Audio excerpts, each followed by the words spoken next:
So mga kaludi, andito ako ngayon sa tanim namin na saging na senyorita. So ayan, meron naman siyang mga bunga.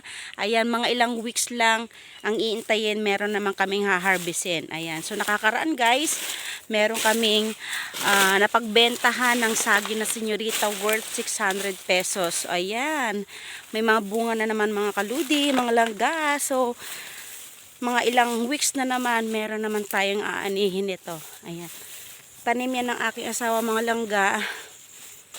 Yan. Daming saging na senyorita. Ayan. Oh. Yan. Pangatlong puno na itong may bunga. Ayan.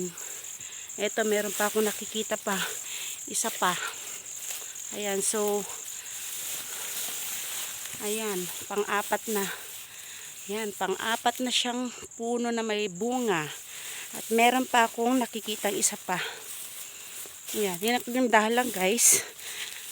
Ito yung tanim na hindi mo na kailangan pang gumastos. Ayan. Bali, 5 puno na may bunga. So, sabay-sabay na maha-harvest na yun ng langga. So, ayan, thank you so much sa panonood. Salamat sa panonood. Follow for more. God bless everyone. Bye-bye.